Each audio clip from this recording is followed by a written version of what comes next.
നിന്റെ ഒരു കോമഡി പറഞ്ഞടാ, ഇവരൊക്കെ ചിരിക്കട്ടെ. റിയാസിന്റെ ഒരു സ്റ്റോറി ആരൊക്കെ എനിക്ക് ഫോർവേഡ് ചെയ്ത് തന്നിട്ടുണ്ട്. എന്താ പ്രശ്നം? താൻ എന്ത് വിവരദോഷ കാണിച്ചേ? വീട്ടിലുള്ള കുട്ടീനെയൊക്കെ പറയുന്നത് തെറ്റാണ്. ഇപ്പം അത് പോക്കൃത്തരമല്ലേ സുന്ദരേശ? ഇപ്പൊ നമ്മളൊരു തെറ്റ് ചെയ്ത് കഴിഞ്ഞാൽ നമ്മളെ പറയാം, അത്രക്കുള്ള ബുദ്ധിയൊന്നും അതിനില്ലല്ലോ. നമ്മളെ വീട്ടുകാരെ പറയാം അല്ലെങ്കിൽ കുട്ടിയെ പറയാന്നൊക്കെ പറയുന്നത് തികച്ചും തെറ്റായിട്ടുള്ള ഒരു കാര്യമായിട്ട് തോന്നി. അതൊന്നും എനിക്കറിയാൻ മേല. ഇങ്ങനെ എന്തെങ്കിലുമൊക്കെ പറയുമ്പോഴേ എന്റെ മനസ്സിനൊരു സന്തോഷം ഉണ്ടാവുള്ളൂ.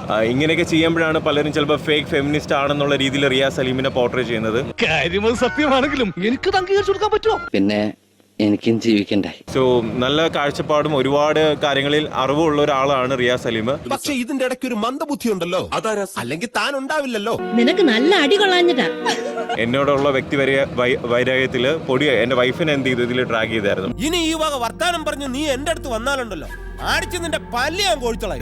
അപ്പൊ അന്ന് അനാവശ്യമായിട്ടുള്ള കാര്യങ്ങളായിരുന്നു. അത് നല്ല അടികൊള്ളാത്തതിന്റെ അങ്ങനെ പറയേണ്ടിയിരുന്നില്ല. അത് തെറ്റായിട്ടുള്ള ഒരു കാര്യമാണെന്ന് തോന്നി. നമ്മൾ ഈ പറയുന്നതും പ്രവൃത്തിയിലും ഉണ്ടായിരിക്കണം, അത്രേ ഉള്ളൂ. തലയിലും മുഖത്തും അതും ഇതൊക്കെ വെളുക്കാൻ തേച്ച് വട്ടായി പോയിന്നാ തോന്നണേ. എനിക്ക് തോന്നുന്നു റിയാസിന് കണ്ടന്റ് ഒന്നും ഇല്ല. ഇനിയിപ്പോ ഇത് വെച്ചിട്ട് എന്നെ വെച്ച് കുറച്ച് കണ്ടന്റ് ഉണ്ടാക്കാം, ഉണ്ടാക്കുന്നെങ്കിൽ ഉണ്ടാക്കട്ടെ.